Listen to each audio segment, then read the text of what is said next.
Listo, en honor al tiempo y a la agenda, ¿sí? Entendería que las personas igual se van a seguir conectando, entonces, ¿te parece si empezamos? Por favor. Ok, bueno, es grato presentarles a Ricardo Moreno Riascos, es el gerente general y representante de la empresa Compras Inteligentes, socio fundador y consultor de la empresa Axon Logística Consultores. ¿Sí? Tiene una amplia experiencia en los temas relacionados a supply chain, logística y abastecimientos. También es consultor asociado de CBS Network Ecuador. Ha trabajado como consultor líder de la línea especializada en logística de la empresa de Divergencia Estratégica, entre otros proyectos. Y para sintetizar, tiene una amplia experiencia en estos temas y ahora tenemos una propuesta muy interesante para hablar de la geoeconomía del transporte global, un poco cómo se vienen configurando estos nuevos escenarios.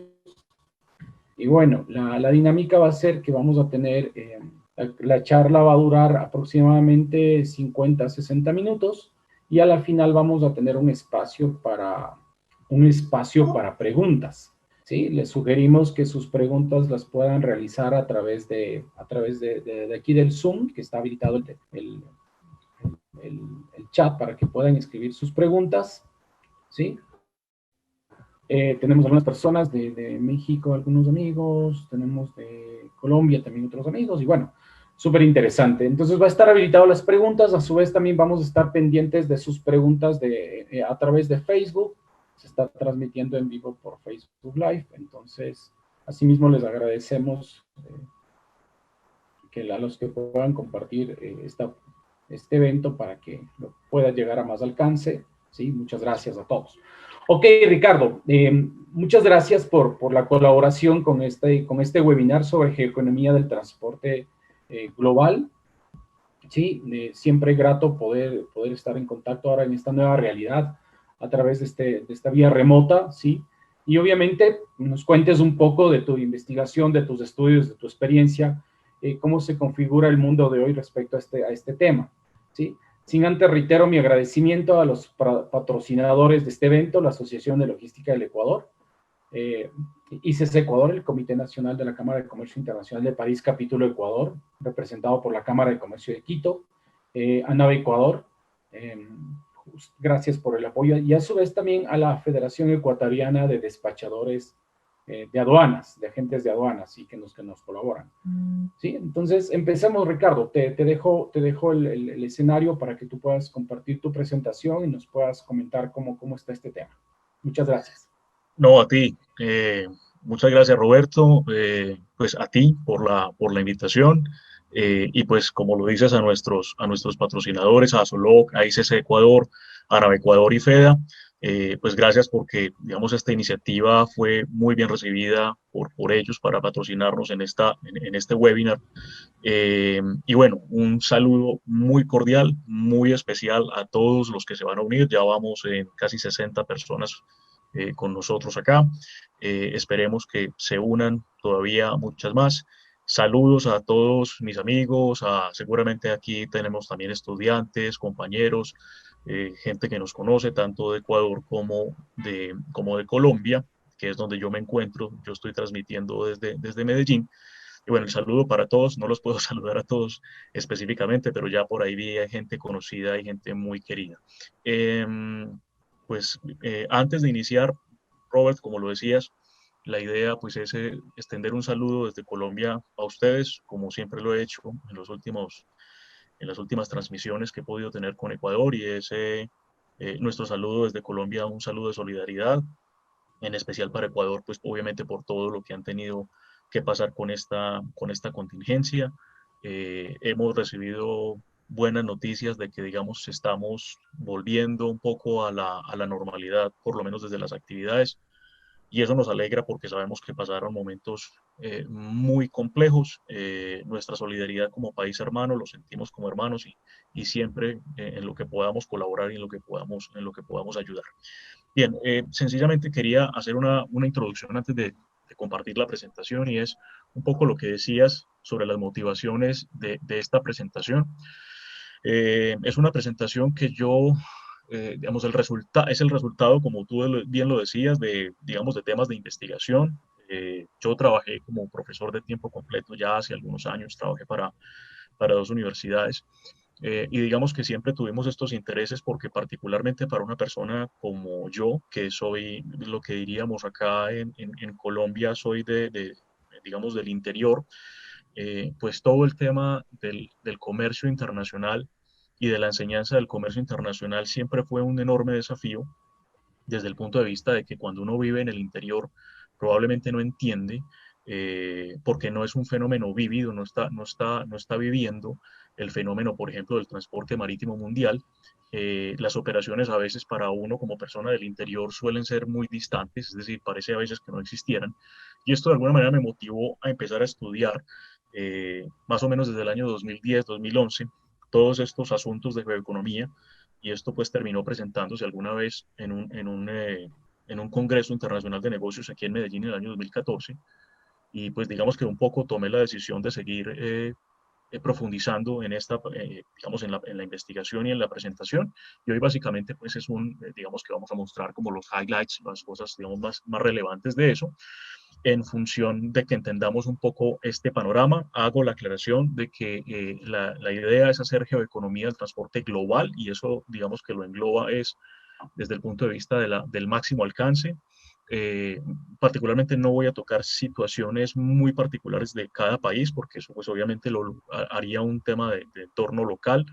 Pero bueno, la idea es que nos demos precisamente ese enfoque de lo global que a veces nos falta, por lo que comenté, que más o menos podamos tener, digamos, un entorno claro frente a lo que pasa, un marco de referencia claro frente a lo que viene pasando. Vamos a iniciar, les voy a compartir pantalla. Robert, por favor, me confirmas que efectivamente se puede ver. Sí, sí se puede ver. Tranquilo, Perfecto. estás al poder. Bien, muchas Dale con gracias, toda, Robert. dale. Bien, vamos a arrancar entonces. Como les decía, esto se llama Geoeconomía del Transporte Global. Ya les expliqué por qué versión 3.0, es porque esto lo hemos ido tocando a lo largo del tiempo, se ha ido tocando. De hecho, para poderles presentar hoy digamos, este resumen, como les decía, tuve que traer material nuevo, tuve que incluir material nuevo, lo cual implica que esto pues, es totalmente dinámico y todo el tiempo se está reconfigurando. Bien, vamos a arrancar. Me gusta arrancar con una especie de reflexión para que podamos entender que tenemos digamos, tenemos a partir de ese momento un desafío enorme y ese desafío enorme es intentar que podamos entender este mundo en muy corto tiempo. Y la reflexión es esta que ven acá, digamos, en 1872, Julio Verne escribió su obra La Vuelta al Mundo en 80 días. Ese libro, pues, es un bestseller de la literatura universal y se sigue vendiendo en muchísimas unidades, muchísimos ejemplares de ese libro.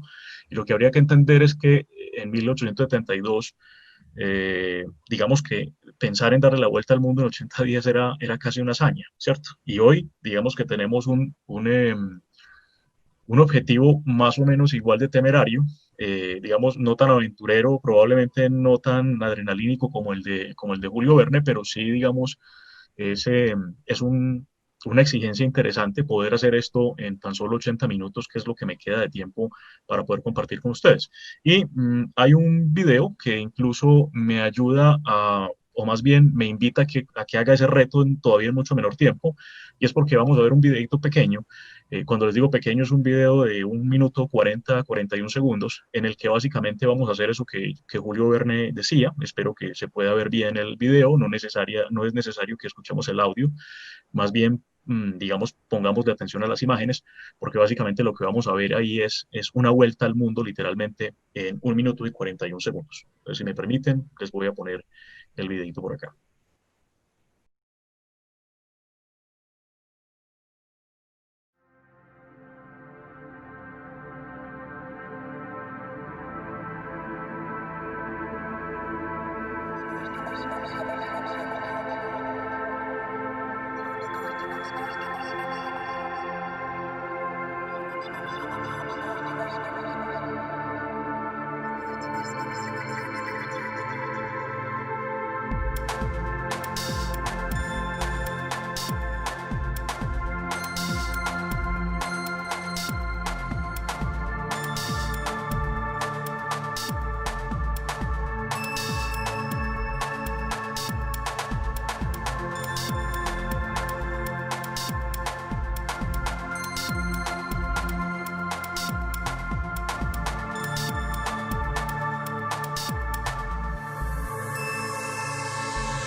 Volvamos a la presentación entonces. Ese era un video, es un video, como ven, es un video muy corto, es un video de pues, escasamente 1 minuto y 40 segundos que nos muestra cómo podemos dar una vuelta al mundo rápido hoy. Una vuelta, pues, si se dieron cuenta, y eso ocurre en el mes, a mediados del mes de septiembre de 2012, y básicamente lo que hace esta herramienta, que es una herramienta para sistemas de tracking de flotas, pues es darle una vuelta al mundo en algo así como 2 días y medio o 3 días. Y digamos que todo el sistema de tracking lo que hace es darle la vuelta al mundo en 1 minuto 40 segundos. Bien, interesante entonces que empecemos.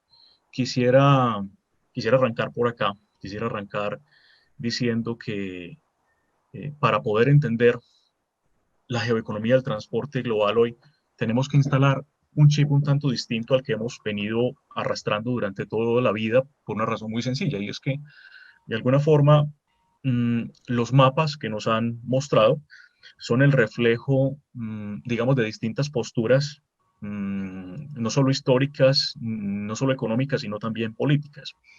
Hay, digamos, distintas corrientes y los mapas que nos han mostrado, por poner simplemente, por traer un ejemplo a colación, podemos hablar de temas como el etnocentrismo. El etnocentrismo nos han mostrado básicamente que quien ha ganado las guerras y quienes han ejercido dominio sobre el mundo, pues de alguna forma pintan los mapas de la manera en que más le conviene, es decir, muestran un mundo que les conviene mostrar.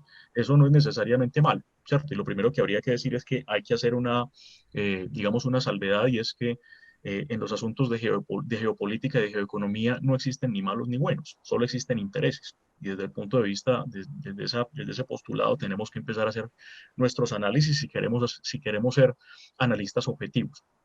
¿Qué ocurre? Hay una situación particular, y es estos mapas que generalmente nos han pintado son mapas que, pues digamos que, como les decía, muestran una realidad probablemente alterada, ¿cierto? Y esa realidad alterada es importante que la revisemos en función de poder entender bien cómo es que se da todo este entramado de relaciones en el geotransporte o en la geoeconomía del transporte global. Um, este mapa en particular es un mapa bastante interesante porque a mí me gusta mucho este mapa porque nos ayuda a entender y a pensar que desde el punto de vista de la cartografía y de la geografía, todo depende un poco del punto de vista del observador. Si ustedes ven este mapa, se llama el Upside Down World Map, es decir, como si lo tradujéramos un poco al español de manera coloquial, sería como el mundo patas arriba, ¿sí? Y ustedes ven que literalmente el mundo que ven acá es un planisferio, está pintado, ¿sí? De alguna forma un poco distinta a la que en realidad es, ¿cierto? Si uno pudiera de alguna manera pensar en cómo realmente es el mundo, este planeta que nosotros habitamos, pues uno diría que pues, el mundo se parece un poquitico más a este mapamundi que yo tengo acá, más a un globito. Sabemos que no es totalmente esférico, pero digamos que la realidad se parece un poco más a esto que a aquello que tenemos en pantalla. Esto está volteado, pero sin embargo, ustedes pueden ver, aunque esto está invertido el mapa, lo que ustedes pueden ver es que aquí se pueden leer perfectamente, creo yo, se pueden leer los nombres de los países, por lo menos de los países más grandes. Y uno logra entender, por ejemplo, cosas que usualmente, por lo menos en la educación que nos dieron a nosotros sobre geografía, pues realmente no eran tan ciertas. ¿A qué me refiero? Ese etnocentrismo del cual les hablé ahora, por ejemplo, en los mapas que yo utilizaba, yo soy, digamos, un fanático de los mapas, me gustan mucho los mapas, utilizo mucho los mapas, es porque como negociador y como logístico es una necesidad para mi trabajo poder entender la geografía. Eh, y un poco esos mapas de antaño nos enseñaban o nos mostraban un mundo sobre el cual el centro era el meridiano cero, el meridiano de Greenwich, ¿cierto? Pasaba por la mitad de Londres, ¿cierto? Sobre todo el río Támesis, y básicamente ese era como el centro del mundo. Y mostraba a dos países como Estados Unidos y como Rusia totalmente separados, es decir, los dos polos. Eso es una visión del mundo bipolar que vivimos, digamos, era una realidad imperante hasta 1989, cuando cae el muro de Berlín y, digamos, empieza todo este efecto globalizador grande. Entonces, si uno piensa la realidad desde el punto de vista de la geografía, es bastante distinto en la realidad. ¿Qué me refiero? Me refiero que, si voy a sacar por acá el puntero, si nosotros vemos este mapa, pues lo que vemos acá nosotros es que aquí esto es Rusia y esto es Alaska. Es decir, esto es un estado de la Unión Americana. Esto es un gangazo que compró Estados Unidos hace muchos años, 7 milloncitos de dólares que pagaron a la Federación Rusa por tener esto. Si ustedes se dan cuenta, esto es totalmente pegado. Es decir, Rusia y Alaska no están separados, no están a lados contrarios del mundo, todo lo contrario, están supremamente pegados, ¿sí? Y decir que Alaska está pegada de Rusia, es decir, que Estados Unidos está pegada de Rusia. Por eso les digo que tenemos que instalar un nuevo chip si queremos entender bien esto como es. Es decir, hay que coger esto con unos guantes distintos. Eso simplemente pues como para ambientar esta situación. Pensemos en una cosa importante y es a quién le va a interesar eh, el transporte global, ¿cierto? ¿A quién interesa el transporte global? Entonces me gusta mucho este ejemplo porque además es un ejemplo que le viene muy bien a Ecuador. Eh, Sobre todo por el trabajo también hecho que ha hecho Ecuador. Esta infográfica que ven acá se llama Chocolate Wars, es decir, la guerra de los chocolates, ¿sí? Y en ese Chocolate Wars, yo no le pongo ese título, la persona que hace la infográfica le pone ese título, habla de que hay una guerra en el mundo, ¿sí? Una guerra por ese mercado, por el mercado del chocolate. ¿Qué es lo que hay que entender? Lo que hay que entender es que mm, el chocolate es un producto de alto valor, en muchos casos es un producto de altísimo valor. Ustedes los ecuatorianos bien lo saben, los que están acá que son de Ecuador saben bien cuán importante es, por ejemplo, para su economía un producto como el cacao, ¿sí? El chocolate es un producto terminado de altísimo valor que deriva de esa industria, ¿cierto? Uno diría que una cosa como eh, Roberto sabe que yo soy fanático de una marca que seguramente ustedes disfrutarán mucho, y yo creería que uno debería poder cambiar una barra de chocolate Pacari de hierba Luisa digamos, por un lingote de oro. Para mí tienen el mismo valor. Es un producto de altísimo valor, ¿sí? Y es una cosa que ustedes han hecho muy bien en Ecuador. ¿Qué ocurre? Hay que entender que las empresas de hoy, porque esto es geoeconomía, ¿cierto? Las grandes transnacionales deben montar para poder operar eso que hoy llamamos una cadena global de valor. Y esa cadena global de valor, que es, digamos, un diseño de organización, es un diseño de negocio, tiene que operar. Y para poder operar una cadena global de valor como esas, tiene que sustentarse en una cadena de suministro. Y esa cadena de suministro en algunos casos es de alcance global. Esta es una muestra de típicas cadenas de suministro globales. Es decir, la cadena de suministro es la que realmente pone a andar ese, digamos, ese sueño de la cadena de valor que diseñamos como negocio, como modelo de negocio. Aquí lo que hay son 4 empresas que serían como los contrincantes de esa guerra, serían los que participan en esa guerra. Cadbury, Nestlé, Mars y Kraft. Seguramente han escuchado muchas más a unas que a otras, pero es interesante entender que muchas de estas empresas, sus oficinas están localizadas en sitios en donde no existe producción de cacao, que hay que entender que es la materia prima para esto. El cacao es un commodity, ¿cierto? Es un commodity además muy importante. Si uno pensara en una empresa, por ejemplo, como Nestlé, que tiene una base, digamos, si pudiéramos hablar de un cuartel general, está en Suiza, ¿cierto? Y si uno hace la pregunta es, bueno, ¿y dónde habrá árboles de cacao en Suiza? Pues la verdad creería yo que no debe haber ninguno. Y la razón es una razón geográfica, y es que el cacao es un cultivo subtropical. El cacao no se da en las zonas de estaciones. Por ende, pues obviamente una empresa que está ubicada, como vemos acá, Europa está llena de circulitos. Esos circulitos muestran operaciones de procesamiento y de fabricación y de transformación de una materia prima como el cacao en chocolate. Entonces, lo que hay acá es sencillamente, si ustedes ven, hay unas líneas, ¿cierto? Y estas líneas son las líneas de comercio, son los loops de comercio que hay que montar para poder aprovechar un producto como el cacao.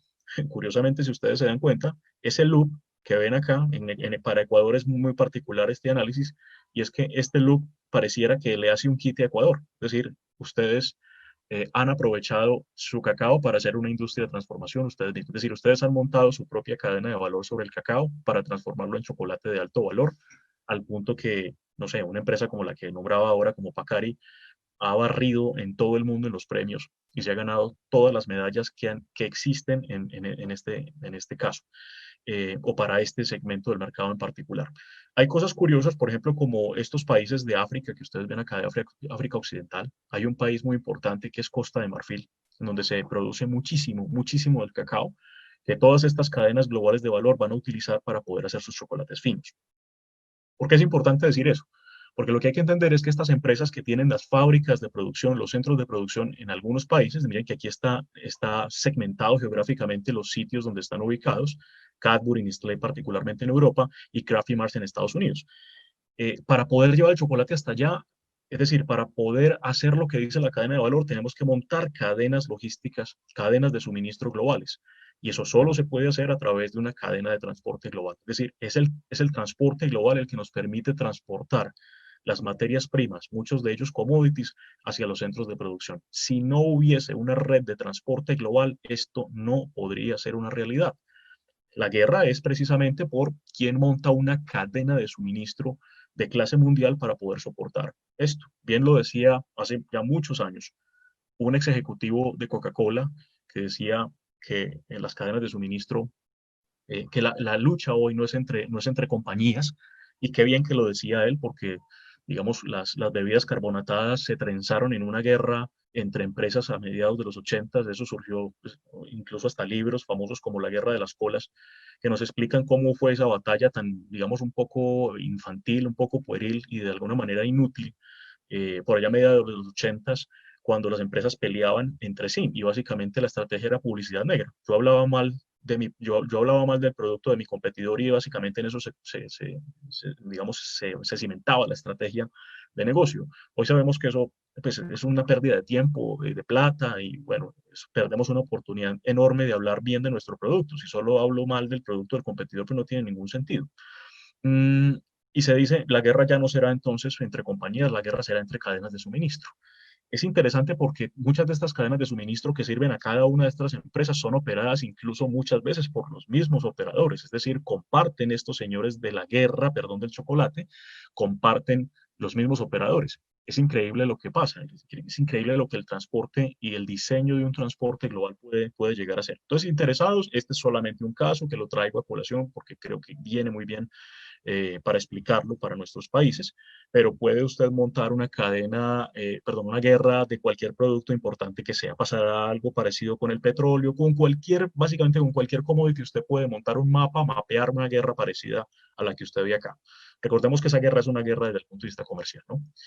Este es otro ejemplo, sencillamente traigo esto porque me gusta el diseño de esto, me gusta el diseño de esto, esto es pues, la consultora que es Standard Poor's Global, que básicamente hace infografías sobre distintos tipos de mercados.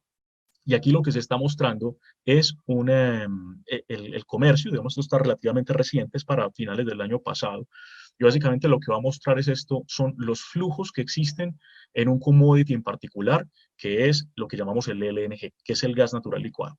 ¿Por qué es interesante mirar esto? Porque pues, ya no estamos pensando en un commodity que es un alimento, sino que estamos pensando en un energético, ¿cierto? Y ese energético es muy importante porque este energético, en este caso particular, el gas natural licuado, pues lo que hace es, digamos, es un material, por decirlo de alguna forma, ¿cierto? Es un energético que nos está ayudando a reconfigurar la matriz energética, valga la redundancia, en el mundo. Entonces, es un producto que tiene muchísima importancia hoy y que lo tendrá muchísimo más en el futuro, a medida que vayamos, digamos, dejando de lado eh, el tema, por ejemplo, de la movilización, de la combustión y de la movilidad solamente con derivados del petróleo, con hidrocarburos. Entonces, esto lo que muestra es un postulado muy interesante que aprendimos muchos de nosotros en la universidad y era el famoso spaghetti bowl, es cierto, la taza de espaguetis, que muestra cómo el mundo es una relación muy estrechamente fincada entre orígenes y destinos. Uno podría decir que la semejanza al spaghetti bowl es porque los chinos, que son los que se inventan la pasta más o menos como la conocemos hoy, no son los italianos, sino los chinos. Uno podría pedirle a un chino un spaghetti bowl, yo no sé si se quieren arriesgar, pero uno podría jalar, ¿cierto? O jalar la puntica de un espagueti y aunque uno vea todo muy enredado, uno empieza a jalar, jalar, jalar, jalar y probablemente todo ese enredo era solamente un espagueti, solo que estaba enredado en la taza. Ese es el concepto bonito, interesante del spaghetti bowl. Y un poco es esto acá, ¿cierto? Entonces, también es muy importante entender que se montan redes de orígenes y destino muy importantes en el mundo para mantenernos, digamos, para mantenernos vivos. Literalmente, el transporte global, como lo veremos tal vez un poco más adelante, el transporte global es un asunto que toca con la seguridad global. Es decir, estamos vivos, podemos respirar, podemos comer, podemos vestirnos, podemos hacer una cantidad de cosas, podemos movilizarnos, gracias a que existe una red muy bien diseñada de transporte global en el mundo. que si ustedes lo piensan bien, incluso si pensamos, por ejemplo, en la carga, ni siquiera una pandemia como estas ha logrado parar. Afectar sí, pero parar no. ¿Sí? Entonces es muy interesante que nos vamos seteando en todo esto. Si uno pudiera pintar, si cada uno de ustedes en su negocio pudiese pintar y mapear sus cadenas de transporte, se darían cuenta que es una cosa muy bonita desde el punto de vista de orígenes y destinos. Hay un entramado de relaciones muy interesantes acá. Bien, voy a ir un poco a la historia.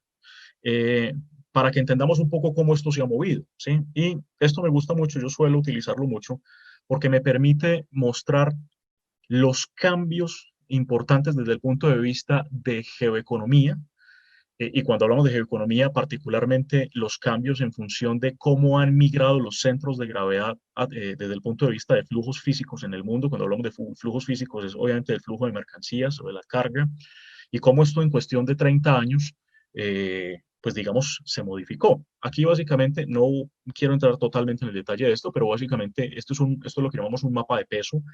En estos mapas de peso lo que hay que decir es que las líneas más densas son las líneas que obviamente están mostrando aquellos corredores que son, digamos, más pesados desde el punto de vista de comercio. Y para 1980 lo que se mostraba un poco era que, por ejemplo, el transporte transatlántico, que era este transporte que une la costa este de los Estados Unidos con Europa del Norte particularmente, ¿sí? Y digamos esto que muestra digamos, mucho recurso, digamos, mineral viniendo desde África, son commodities o graneles, mucho de esto viniendo también hacia el centro de Europa. Luego uno podría decir que para 1980 un poco el centro de gravedad del comercio mundial desde el punto de vista de flujos físicos era Europa del Norte, ¿sí? Aquí está medido esto, pues aquí ustedes ven distintas líneas y se habla de que el comercio mundial, ¿cierto? El comercio agregado es cercano a 1.8 trillones de dólares para ese tiempo, ¿cierto? Vamos para 1980. Se van a dar cuenta cómo en cuestión de 30 años, de 3 décadas, no solo cambia el centro de gravedad desde el punto de vista de flujos físicos, sino que además se incrementa desde el punto de vista de valores, ¿sí? De valores netos, se incrementa 10 veces. Pues eso es lo que ustedes van a ver acá. Entonces miren que aquí lo que dice es 2011. 30 años después, ¿qué pasa? Pues si nos damos cuenta, lo que ocurre es que hay un recambio desde el punto de vista de centros de gravedad que es muy importante entender. Y ya vemos, por ejemplo, líneas muy gruesas que no veíamos 30 años atrás. Miren que aquí dice que ha habido un incremento de 10 veces los flujos de comercio, ¿sí? Desde 1980, lo que les decía ahora, ha crecido 10 veces los flujos de comercio y lo pueden mirar acá. Para 1980 era 1.8 trillones y miren lo que vamos acá, ¿cierto? 17.2 trillones. Esto va mostrando, nos empieza a mostrar para esta fecha, para hace cerca de una década, nos empieza a mostrar cómo el centro de gravedad de los flujos físicos en el mundo empieza a mirar poderosamente al lejano oriente. Eso ahorita lo vamos a reafirmar, ¿sí? Eso es una forma simplemente de mostrar cómo ocurre. Voy a mostrar la siguiente para hacer una aclaración desde el punto de vista, como hablamos de geoeconomía, entonces hay que ser tanto juiciosos y rigurosos, tanto con la economía como con la geografía. Por eso voy a mostrar el mapa que sigue. Digamos que este mapa básicamente muestra algo muy similar a los dos anteriores que vimos. Lo que pasa es que aquí está superpuesto. Es decir, si ustedes ven acá, hay dos líneas. Este también es un mapa de peso en el que hay dos líneas. Esas dos líneas que muestran, es muy interesante, muestran en azul el nivel de comercio que había para 1990 y superpuesto en verde está en los flujos de comercio, el caudal de comercio que existe 22 años después, es decir, en el año 2012. Si se dan cuenta, las diferencias en tamaño pues son enormes, es decir, hay muchas veces más comercio, digamos, lo que decíamos ahora, cerca de unas 10 veces más si comparamos 1980 con el 2011. Y pues obviamente lo que vemos acá es un crecimiento enorme del comercio con un punto muy interesante de origen de todo esto que precisamente lo hablábamos ahora y es el lejano oriente. Y hoy podríamos decir, digamos que mirando esta gráfica, podríamos decir que efectivamente el centro de gravedad de eso va a ser pues obviamente China. Eh, como tenemos que ser juiciosos tanto con la economía como con la geografía, tengo que hacer una, digamos, hay que hacer una fe de ratas acá. Y es que el mapa, este es un mapa típicamente etnocéntrico, como les decía ahora. Miren que muestra el centro del mundo pasando por acá, ¿cierto? Eso, digamos que la cartografía como lo decíamos ahora, tiene intereses de todo tipo.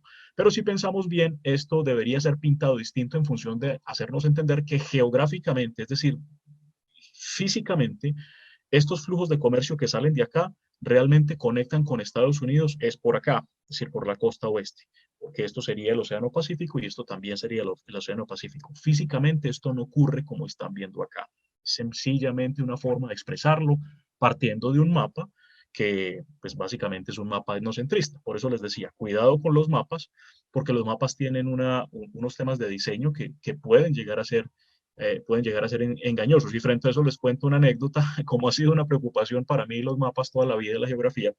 Alguna vez, estudiando un tema que me gustó mucho hace como 12 años, que se llama programación neurolingüística, tenía un gran maestro, se llamaba Bernardo Zapata, y alguna vez tuve que hacer un trabajo y presentarlo, entonces yo hablaba sobre el tema de los mapas porque tenía que hacer un mapa, no un mapa geográfico, sino otro tipo de mapa.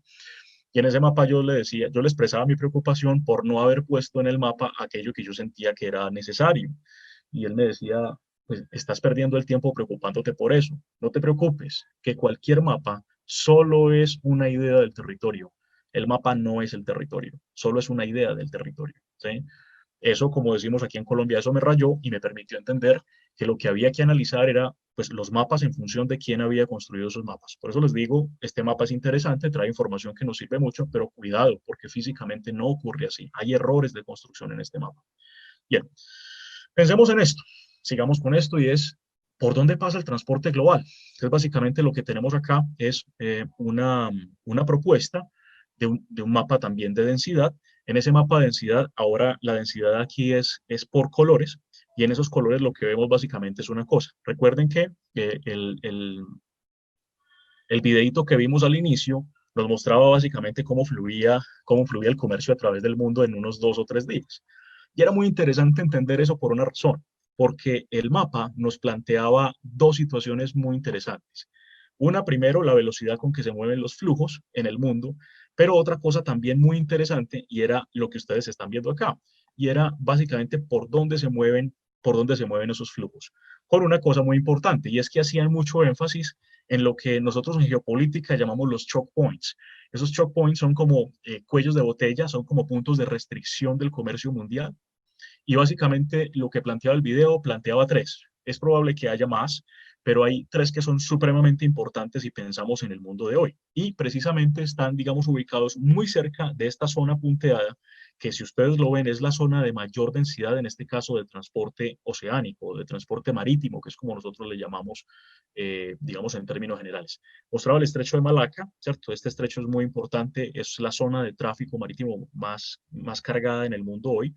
Se mostraba el canal de Suez, ¿sí? Y se mostraba canal de Panamá. Esos tres choke points son muy importantes desde el punto de vista de flujos de comercio, porque por aquí va, digamos, en esta ruta, que es la ruta que va del lejano oriente hacia Europa del Norte, la ruta natural que conecta hoy esto, pues obviamente esta es una zona de altísimo tráfico, esta es una zona, Canal de Suez es una zona de muchísimo tráfico, eh, pero que también encarna unas situaciones geopolíticas complejas.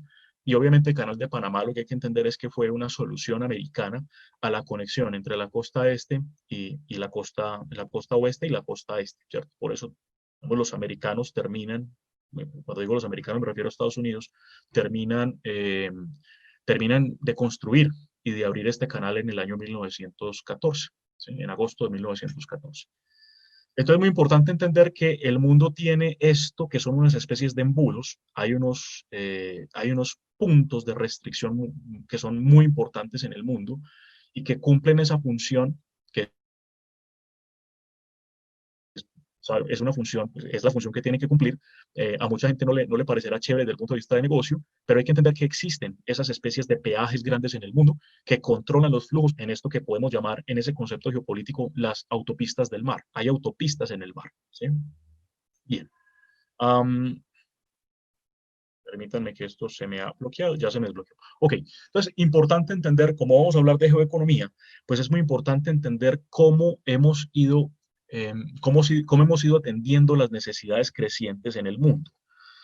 La navegación es una cosa muy antigua, Si nosotros pensamos en el desarrollo del comercio, pues el desarrollo del comercio se le atribuye a los sumerios, que podríamos decir fue la primera civilización conocida, digamos, en el mundo, y de los sumerios van a derivar, digamos, otras civilizaciones, entre ellas, por ejemplo, los fenicios. Y los fenicios, digamos, hoy, si quisiéramos ubicar en un mapa, la preocupación por los mapas que les digo, si quisiéramos ubicar a los fenicios hoy, tendríamos que ubicar a los fenicios en un país, por ejemplo, como el Líbano, que es un país del mundo de hoy. Los fenicios más o menos proponen la navegación como la tenemos hoy. Es decir, los fenicios empiezan a pensar que a través del transporte por el mar yo puedo llegar a otros lugares distintos, muy alejados, no necesariamente transporte sobre las orillas como ocurría en el Mediterráneo cuando estaban, digamos, cuando había el dominio de la flota fenicia. Pero el mundo va a tener que esperar muchísimo tiempo para volver el transporte, en este caso el transporte marítimo, un asunto de alcance global. Y cuando les digo que tiene que esperar mucho, son muchos años, miles de años. Por ejemplo, tiene que esperarse hasta principios de 1800 para que la mecanización llegue a los buques. O sea, todos sabemos que la revolución industrial, James Watt, 1777, inventa su máquina de vapor, y solo hasta después de 1800 se empieza a pensar que yo puedo motorizar embarcaciones. Pero además, solo hasta 1956, si pensamos en transporte de carga global, solo hasta 1956 se inventa el contenedor, ¿cierto? Este señor Malcolm McLean solo hasta 1956 va a patentar su contenedor en Estados Unidos. Y esas dos cosas, la motorización y la contenerización, son unos impulsores como ustedes no se imaginan. Es decir, la historia del mundo contará que hubo unos inventos importantes que le ayudaron al mundo. El contenedor es uno de ellos, sin lugar a dudas. No me cabe la menor duda que el contenedor es uno de los grandes inventos de la humanidad, probablemente en el top 5. Eso es una cosa impresionante, lo que ha generado desde el punto de vista de los flujos de comercio.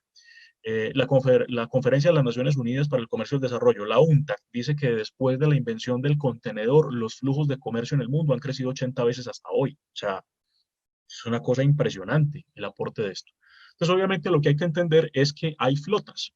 Hay flotas, digamos que la evolución de la flota se da en función precisamente de eso que estábamos hablando ahora. Es decir, estos puntos de restricción que nosotros vimos ahora del comercio mundial son tan importantes que terminan definiendo el tamaño de la flota. Me explico mejor. Panamá, que es lo que más tenemos cerquita a nosotros, Panamá tiene unas restricciones desde su creación y esas restricciones, pues obviamente, pues, todos ustedes sabrán que hubo un proyecto de ampliación del canal de Panamá que tenía que estar listo en 2014, creo que finalmente estuvo listo en 2016. Y aún así, con esa nueva configuración del canal de Panamá que permite el tránsito por Panamá de buques de una clase que hoy llamamos New Panamax, pues permite, digamos, un tamaño más grande que el que antes, pero definitivamente hoy hay buques que con canal ampliado de Panamá incluso no pasarán por ahí, los Super Post Panamax. Y no pasan por ahí porque además no están pensados para que pasen por ahí. Entonces, lo que hay que entender es que también, digamos, desde el punto de vista de transporte marítimo, si volvemos a mirar los choke points que hablábamos ahora, Canal de Panamá, Canal de Suez y Estrecho de Malaca, el mundo del transporte ha entendido estas restricciones y ha generado respuestas para estas restricciones. Por ejemplo, miren acá lo que dice, Panamá Viejo, Panamá Nuevo, ¿sí? Suezmax, una clase que hay para atravesar por el canal de Suez, ¿sí? Y tenemos otros tipos de configuraciones. Ahorita veremos los barcos, digamos, ahorita veremos los buques en foto, los buques propiamente. ¿Y qué hemos hecho? A medida que hemos ido creando, ¿sí? A medida que hemos ido creando esto, digamos, a medida que hemos ido avanzando en el tiempo, también hemos hecho lo que llamamos nosotros generaciones. Y esas generaciones de buques han crecido en función de su capacidad. Ahora veremos qué pasa. Por aquí Andrés Vinuesa nos dice que eso tiene que ver con eso tiene que ver con el calado de Panamá. Eh, vamos a, vamos a pensar en eso y vamos a aprender cositas interesantes. Voy a aprovechar de una vez para responder eso. Las preguntas eran al final, pero no importa. Estamos en el tema ahí y alcancé a ver la pregunta, la voy a responder. Canal de Panamá, estimado Andrés, tiene tres condiciones. Canal de Panamá es un canal que es hecho a través de esclusas. hay 3 juegos de esclusas que están entre los 80 kilómetros que separan los dos océanos en Panamá, es el Istmo de Panamá. Recuerden que hay lugares como en América del Norte, en donde América tiene 6.500 kilómetros de un lado al otro, pero en Panamá son solo 80, es el punto más estrecho entre las Américas.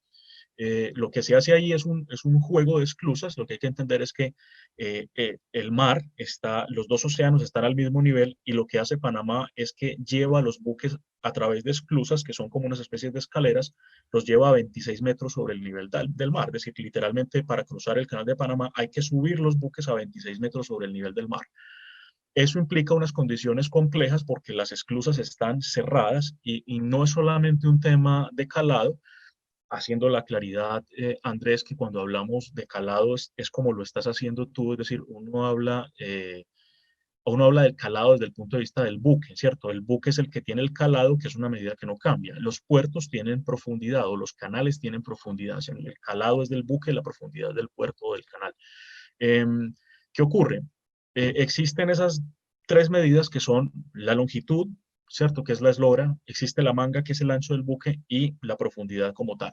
Entonces, en Panamá juegan las 3 cosas. En Panamá juega el ancho. Digamos, cuando pensamos en esta clase, que es la clase Panamax y la clase New Panamax, pues cuando estamos hablando del viejo, solamente por poner un ejemplo, la eslora, es decir, la longitud de los buques para el canal viejo era 299 metros. Es decir, yo no podía pasar, por efectos de longitud, en el canal viejo, un buque que tuviera más de 300 metros de longitud. Pero ahora sí lo puedo hacer, porque el New Panamax me permite llevar a 366 metros.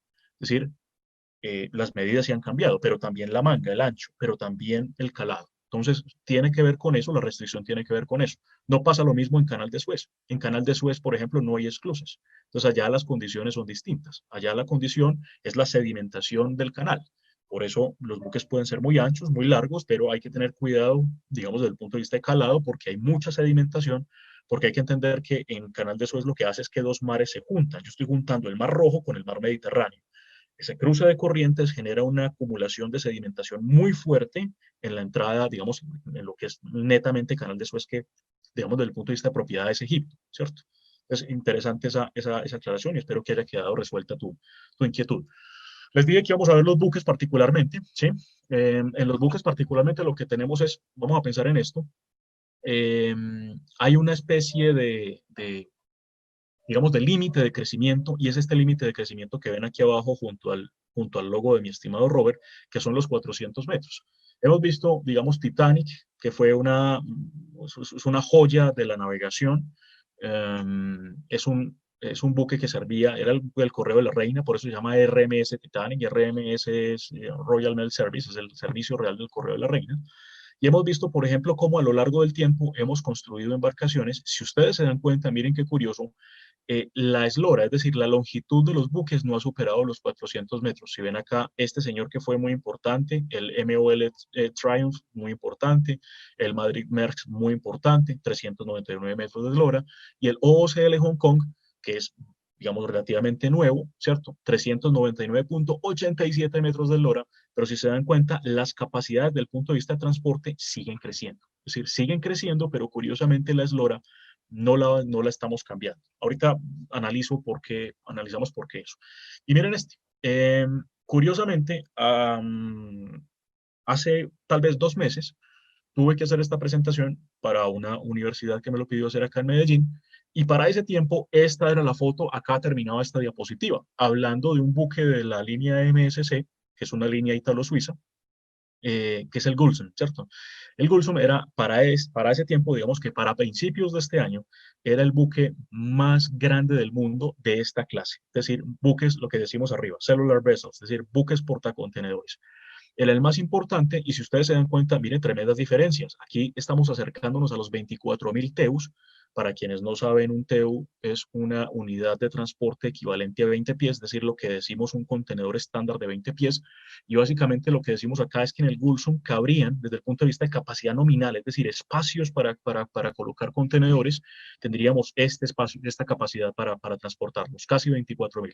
Pero resulta que hace muy poco tiempo, tal vez menos de un mes, pues tuvimos la noticia de que ya no es Gulsum el más grande desde el punto de vista de transporte de contenedores, sino que es un amiguito que se llama el HMM Algeciras, ¿sí? con lo cual no solamente tenemos un nuevo más grande del mundo, sino que también hay un cambio desde el punto de vista de geoeconomía y miren qué interesante. Por mucho tiempo, los buques más grandes fueron los europeos, los buques de las líneas europeas, las líneas navieras europeas.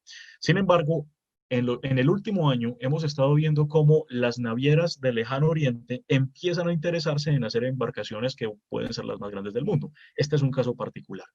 En el caso particular de esta nueva embarcación, que se llama el HMM Algeciras, ese HMM que ustedes ven acá es Hyundai Marine Merchant, es decir, nosotros conocemos a Hyundai porque tiene pues, los carros, y muchos tienen un carro Hyundai y todo el cuento, y mucha gente cree que Hyundai es eso. Créanme, ese es el negocio de caja menor de Hyundai.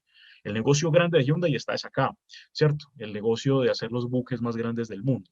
Esto se hace además en Corea, o sea, la línea naviera es coreana, tiene toda la inversión coreana, pero además los astilleros, hay una ciudad muy particular en Corea del Sur, me refiero a Corea del Sur, que se llama Oco, y en Oco se hacen estas bellezas de transportes del mundo de hoy. No como hace 10 años que se hacían en Europa del Norte, particularmente en los países escandinavos. Ya se ha movilizado toda la industria de ingeniería naval para estas partes porque, primero, la mano de obra es excelente, los procesos de manufactura son muy buenos y obviamente el costo es mucho más reducido. Además, las leyes laborales son bastante distintas a lo que ocurre en Europa, entonces pasamos de construir un buque como estos en 2 años y medio a 3 años a construirlo en 4 meses en un país como Corea del Sur. Eso pues miren que es geoeconomía. ¿Sí? Bien, los de atrás eran grandes, pero no son los más grandes. Es decir, nosotros tenemos mucha afinidad con los vehículos portacontenedores, pues porque básicamente nosotros operamos tenemos esa operación, la operación de buques portacontenedores, porque somos exportadores o importadores, o porque somos forwarders, o porque estamos metidos en el negocio de carga seca. Generalmente ese es nuestro negocio. Sin embargo, ¿qué hay que decir? Que hay operaciones todavía más grandes en el transporte global. Y básicamente estas operaciones, digamos, están un poco alejadas de nosotros porque muy pocos de nosotros participamos en operaciones de este tipo. La carga contenerizada es una cosa normal. El 70% del mundo que trabaja en comercio tiene que ver con carga contenerizada. Esto es un buque muy interesante, que es un buque que también es una clase de buques en sí mismo. Hay una clase que es la clase que se llama la clase Valemax. Cuando hablamos de la clase Valemax, tenemos que hablar de buques como este que ustedes están viendo acá. La clase Valemax se llama Valemax por una razón, y es porque hace alusión a buques que sean construidos para servir a las exportaciones de una empresa particular en el mundo. Y esa empresa se llama Vale do Rio 12. Vale do Rio 12 es una empresa brasilera, es una de las dos empresas más grandes del mundo en exportación de minerales, digamos, metálicos digamos, de commodities metálicos. La otra muy grande del mundo es Mittal, que es una empresa que tiene una combinación de inversión india y de Gran Bretaña.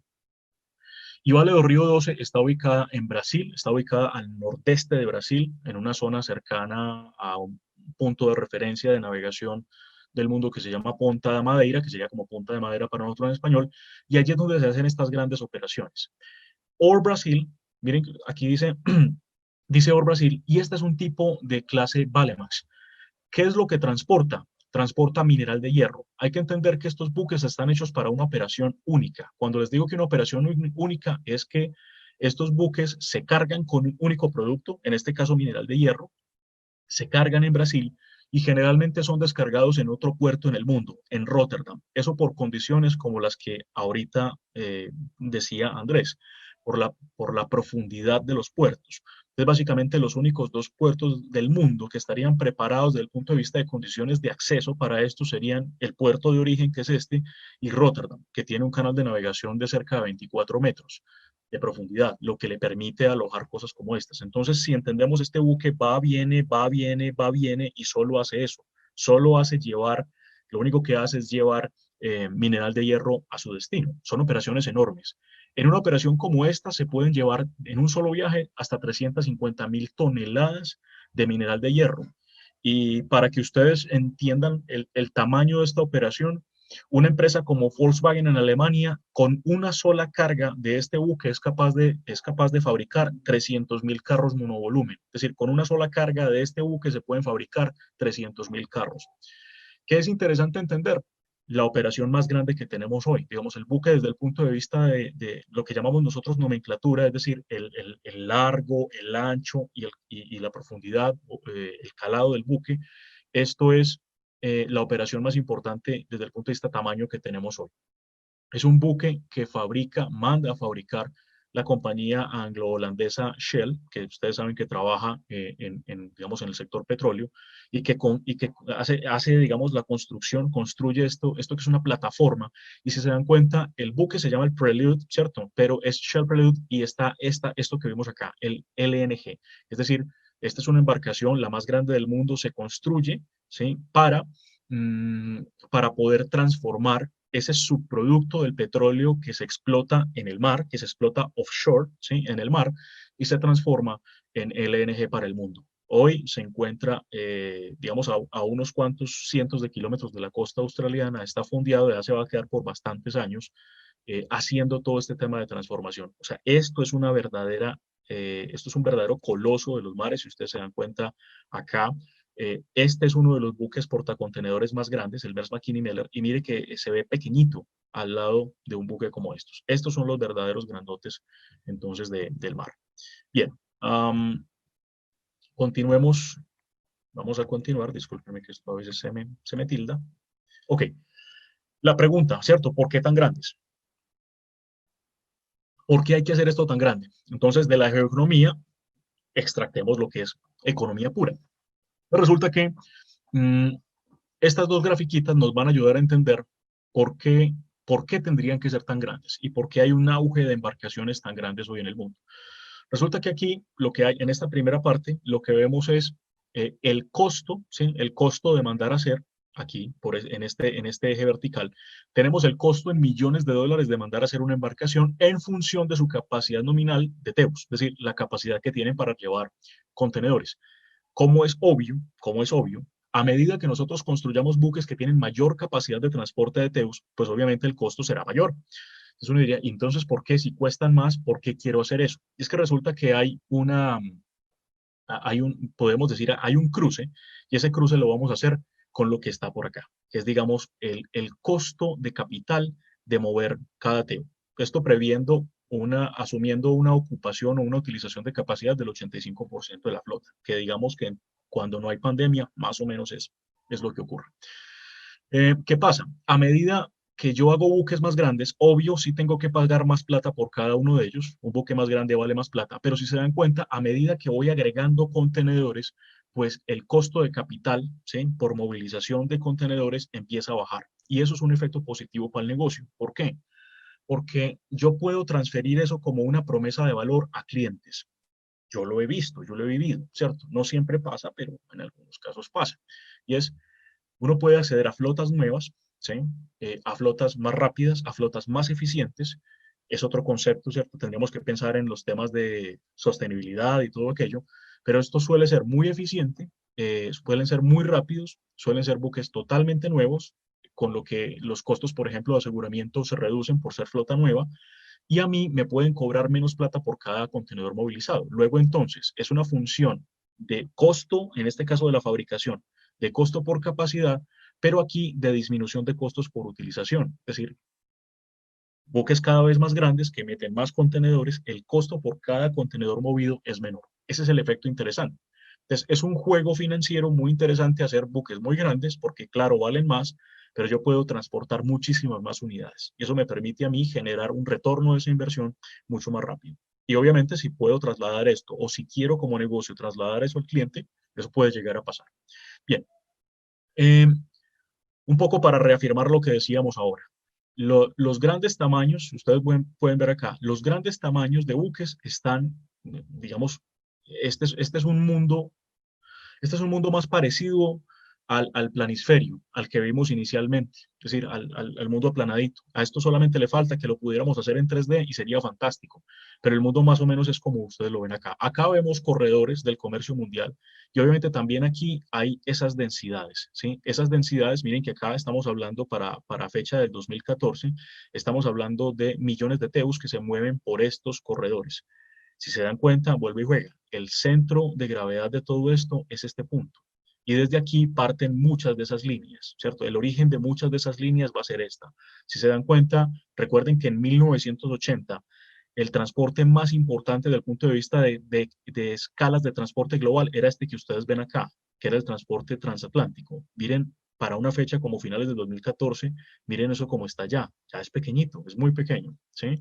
Y los grandes, obviamente, son estos, lo que llamamos el Transpacífico, que era como decíamos que realmente China le despacha cosas a Estados Unidos realmente por acá. Obviamente China despacha cosas como ustedes ven, esta línea naranja, que obviamente son cosas que también van para Norteamérica, pero miren abajo por dónde está cruzando por Canal de Panamá, pero el destino es Norteamérica, ¿sí? ¿Qué decir entonces? El centro está aquí, el centro está aquí, y nosotros, curiosamente, si se dan cuenta, aparecemos en el mapa por una razón, y es que, si se dan cuenta, miren otra vez la geoeconomía funcionando, miren el estrecho de Malaca acá, lo grandote que es, por eso decimos que es el punto de comercio o el punto de flujo de tráfico para comercio más grande del mundo. Por acá pasa muchísimo, miren el tamaño de esto acá. Pero recuerden que también está Canal de Suez por acá y obvio, Panamá está aquí.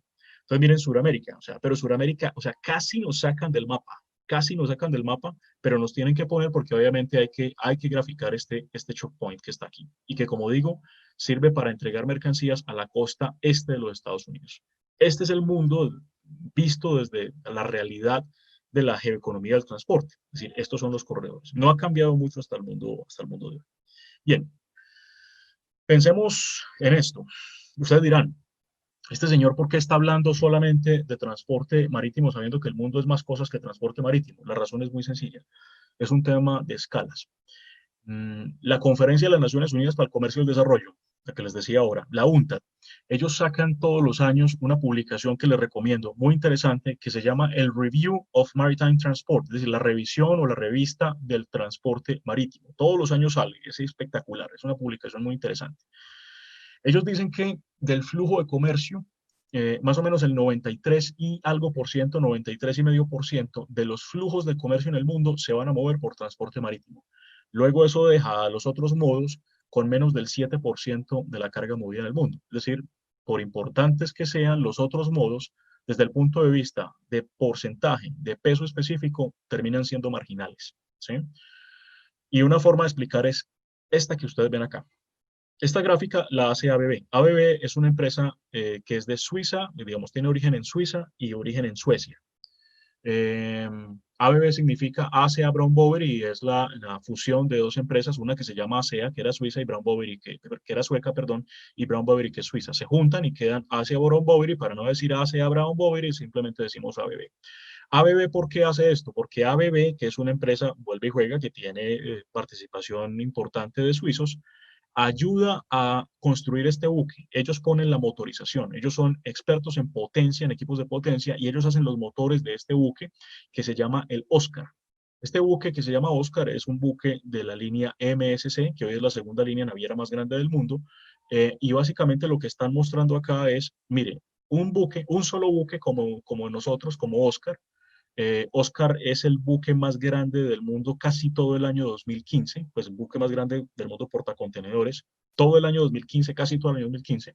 Y lo que hay que comparar es un solo viaje de Oscar desde el punto de vista de capacidad implicaría, por ejemplo, llenar 1.100 jumbos. O implicaría, por ejemplo, llenar 35 locomotoras, ¿sí? Cada una de esas locomotoras con una distancia digamos, entre locomotoras y vagones, el final, de 8.000 pies. O lo mismo, un solo viaje del Oscar lleva carga que habría que transportar en 11.400 tractocamiones, es decir, mulas, como les decimos en Colombia, ¿sí? Esa es la capacidad. Por eso este transporte es tan enormemente capaz, ¿sí? La capacidad es, vuelve y juega, la capacidad es de miles de veces en comparación con otros modos de transporte y con otros medios de transporte. Por eso este transporte tiene ese alcance. 93% de las cosas del mundo se van a mover por acá. Bien, pensemos un poco en esto. Voy rápidamente porque el tiempo corre y se nos empieza a agotar. Resulta que hubo un señor muy interesante, alemán, se llama Gerhard Mercator. Gerhard planteó un ejercicio que podríamos llamar que es de los primeros ejercicios de geopolítica que quedaron registrados. Y él básicamente lo que va a mostrar es un mundo en el que el mundo, él dice, esto es básicamente lo importante del mundo en función de desarrollo. Tenemos que pensar que este mapa es un mapa por allá de 1560 y pico, 63, 68, algo como eso. Y Mercator plantea que este mundo que está pintado acá será un mundo que es el mundo importante para el desarrollo, y el mundo desarrollado, el mundo se va a desarrollar por acá. Recuerden lo que les hablaba ahora digamos, de las ideas etnocentristas. Y muchas veces no están equivocados. Entonces, miren lo que ha pasado desde 1560 y algo hasta hoy. Esto ya es un mundo muy como el mundo de hoy, y lo que vemos acá es que curiosamente el mundo hoy se empieza a reentender más o menos de la misma forma en que lo entendía Mercator. Yo llegué a esto sencillamente esculcando libros, fue que llegamos a esto. Y fue muy interesante traspolar esto, extrapolar, porque nos dimos cuenta que esas ideas, que son ideas centenarias, no han cambiado mucho. ¿Qué ocurre? Aquí lo que vemos, lo que ven ustedes es un círculo, ¿cierto? Y ese circulito básicamente nos ayuda a afincar una idea, que es una idea en la que China está trabajando durísimo. Y es una idea china que tiene muchísimos años y que ahora se está volviendo una realidad. Y esa, digamos, mucha gente le habla de la franja y la ruta, pero hay un concepto técnico para definir esto, y es el OBOR. Y el OBOR es básicamente One Belt, One Road, es decir, un cinturón, un camino. Y la idea es hacer un solo camino que pueda ayudarnos a, digo yo ayudarnos, ¿no? Porque nosotros como suramericanos salimos de ese juego, y es montar todo un corredor de comercio que reabra lo que conocimos como las rutas norte-norte. Eso se está trabajando a pasos agigantados en eso, ¿sí? Y es una ruta que implica operaciones no solo marítimas, sino de transporte multimodal. Entonces, el mundo ha estado cambiando, pero esos cambios fueron avisados hace mucho tiempo. Por lo menos en este caso, por lo menos unos 400 años de una idea que lo que hace hoy es que se revive esa idea. Bien, voy a pasar rápidamente por acá. Esta presentación yo se las dejo con el mayor de los gustos, es para ustedes. Y lo que quiero ver un poco es qué fue lo que estuvo pasando y quién es el quién.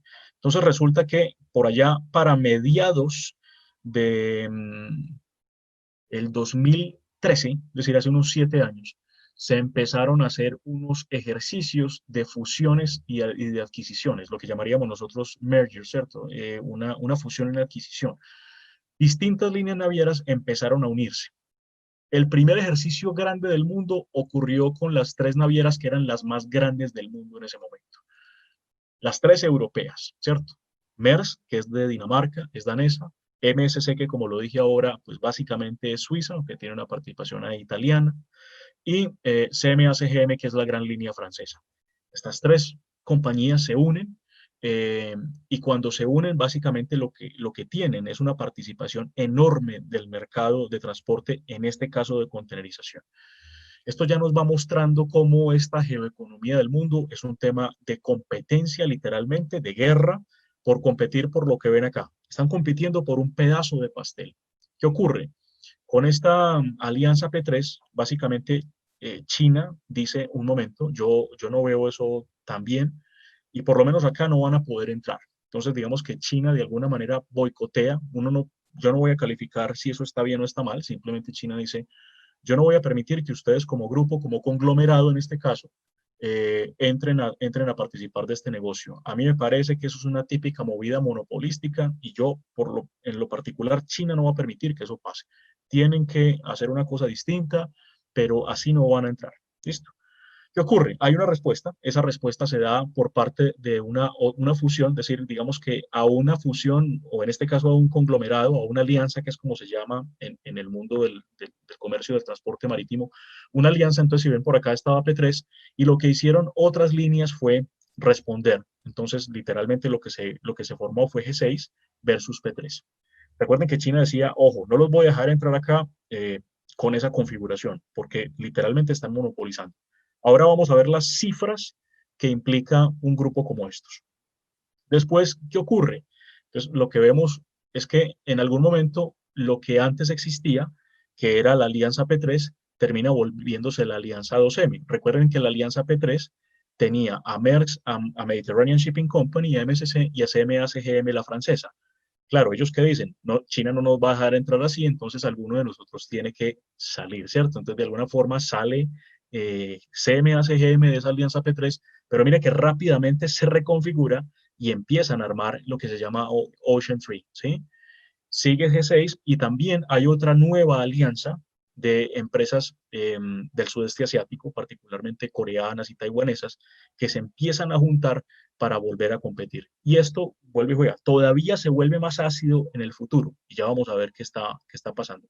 Esta línea Yangming que ven acá, es una línea que hoy, junto con Evergreen, esta que ven acá, son líneas que están, para que hablemos del impacto del COVID sobre el comercio de hoy, estas líneas están pidiendo ayuda a los gobiernos asiáticos para que les ayude a salvarse. Estas dos, Janmin y Evergreen. Y están pensando ellas en una nueva alianza. O sea que mire que esto todos los días, lo que les estoy diciendo es de hoy, o sea, noticia de hoy, de esta semana. ¿Sí? Bien, entonces miren qué pasa. Se empiezan a juntar más y más y más y hoy tenemos una cosa, por ejemplo, como esta, One, ¿sí? Que es Ocean Network Express. Son nuevos grupos, se van juntando, montan esto y hoy estas de acá, que son líneas todas asiáticas, hacen este conglomerado para trabajar más fuerte. ¿Sí? Lo mismo ha pasado, digamos, en el sector de la aviación ha pasado una cosa parecida. ¿Qué ocurrió? Entonces, digamos que esto es más o menos un resumen de lo que ya les comenté en palabras, cómo P3, digamos, sale como un conglomerado, se vuelve 2M, quedan aquí solamente Maersk y Mediterranean Shipping Company, se llama 2M porque obviamente las dos empresas, sus nombres empiezan con M, por eso se llama 2M, y hay unas alianzas interesantes. ¿Qué va a ocurrir? Pues va a ocurrir que por efectos de todas estas alianzas se va a una guerra de precios en el mercado del transporte marítimo y pasa esto en el año 2015. Hay un crash que lo que hace es que baja a niveles históricos todo el tema de los fletes. Lo que ocurre después de un crash como estos es que obviamente después de que llegan a los niveles más bajos de fletes que puede hacer, lo único que queda es recuperarse. Entonces los fletes vuelven a empezar otra vez, empiezan otra vez, vuelven a subir. Y eso fue lo que vimos en la recuperación después del año 2015. Los fletes volvieron a subir. ¿Qué ocurre? Voy a mostrarles esto, pero también los voy a llevar a internet para que vean esto. Esto es una cosa que ojalá quieran seguir consultando, porque hay un operador de información marítima que se llama Alphaliner, es muy conocido en el mundo, y Alphaliner lo que dice es, mire, nosotros hacemos un top 100, ¿cierto? La liga del top 100, y básicamente decimos cuál es el nombre, le damos la posición, cuál es el nombre del operador, cuál es la cantidad de TEUs que tiene activos en flota, y desde el punto de vista de share de mercado, cuánto tiene.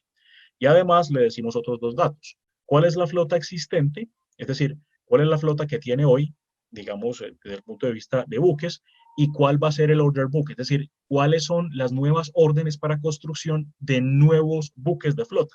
Listo. Les voy a compartir los datos de hoy. Listo, los datos de hoy. Entonces, permítanme, me salgo de aquí. Robert, ¿cómo vamos de tiempo?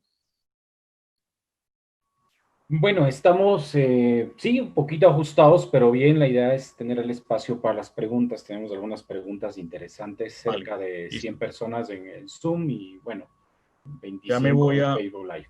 listo, ya me voy a mover un poquitico para que podamos acabar. Esto es lo que les quería mostrar, no quería mostrárselos como un pantallazo, quería entrar directamente a la página porque si van a ver acá dice Alpha Liner Top 100 y dice 4 de junio del año 2020, es decir, hoy. ¿Qué nos muestra esto? Nos muestra la flota mercante activa en el mundo hoy. Estos son 6.147 buques activos.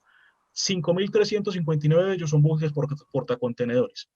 Esto que vemos acá es los contenedores, el equivalente de contenedores existentes hoy en el mundo en unidades de millones, en millones, ¿sí?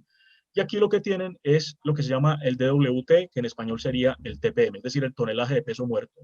Los millones de toneladas que se están moviendo en estos momentos. Si ustedes se dan cuenta, aquí están los tres corredores más importantes de transporte en el mundo, cada uno con los teos que se están moviendo en ese momento. Como se darán cuenta, miren lo que decíamos ahora.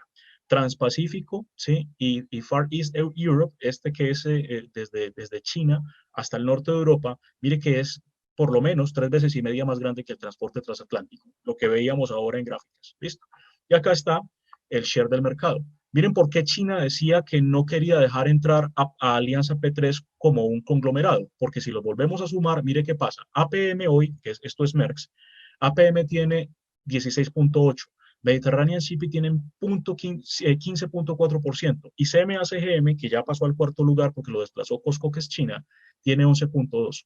Si ustedes suman los tres, si ustedes suman 16, 15 y 11.2, le va a dar que esas tres navieras, solo esas tres navieras, tienen el 50% del manejo de contenedores en el mundo. O sea, ustedes dirán si China tenía o no tenía razón, en decir que no estaría bien dejar que eso ocurriera. Bien, ok, voy a ir muy rápido para poder acabar. Nuevamente ven mi pantalla, ¿cierto?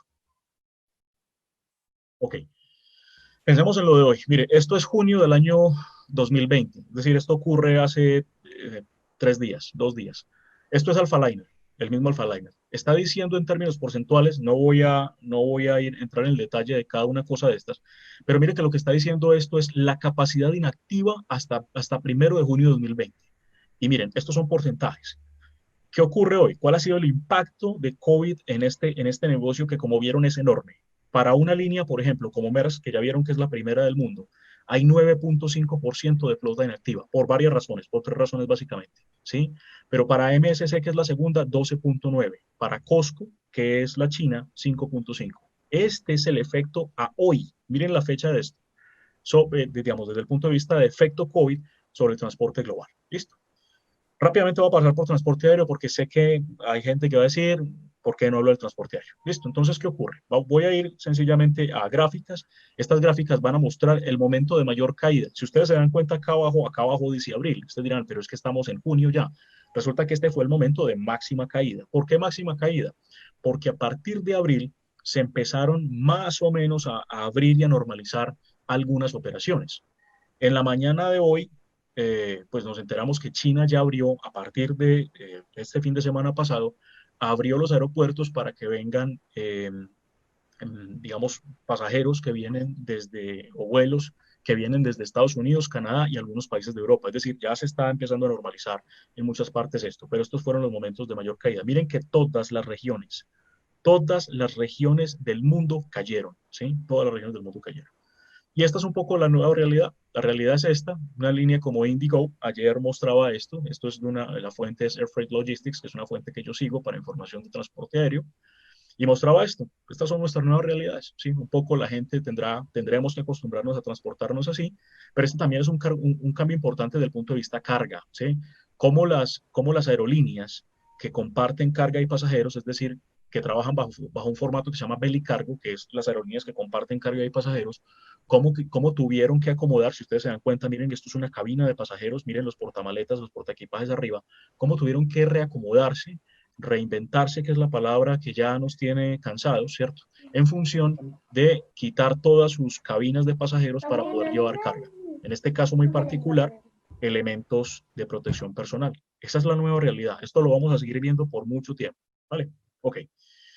Esto voy a pasar rápido por acá porque, digamos, es más información. Esto es de transporte marítimo, muy interesante. Me gusta mostrarles esto porque básicamente esto nos muestra cómo también cayeron lo que llamamos bookings. Y esto hay que entender el efecto sobre esto. Los bookings son, para los que no trabajan directamente en tema de transporte, los bookings son esos agendamientos, la agenda que yo hago de un espacio en un buque.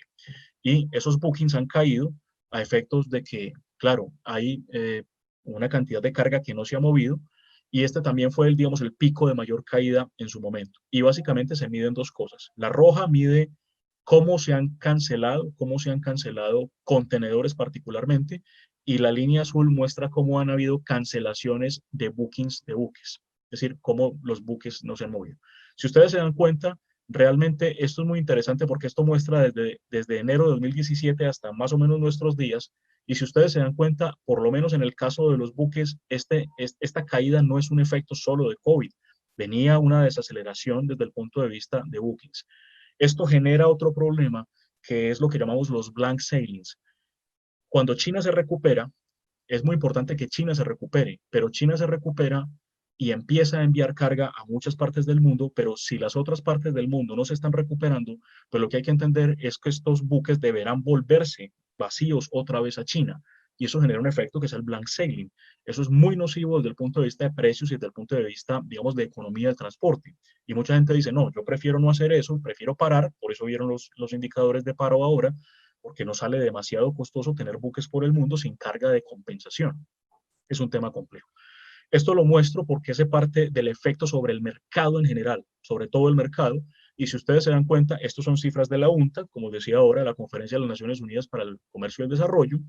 Y si ustedes se dan cuenta, aquí hay cifras de 2017, 2018 y 2019 y las 2020, digamos, lo que es year to date, es decir, lo que llevamos hasta este año. Miren que hay afectaciones en el mercado de las commodities que no le podemos achacar directamente tampoco a COVID. Lo que diríamos es que COVID de alguna forma fue un acelerador, un profundizador de la crisis, pero si se dan cuenta en estos datos que son oficiales, hay crisis en algunas materias primas, muchas las vendemos Colombia, Ecuador, México, muchas de estas ya venían en un mercado, digamos que en franca desaceleración.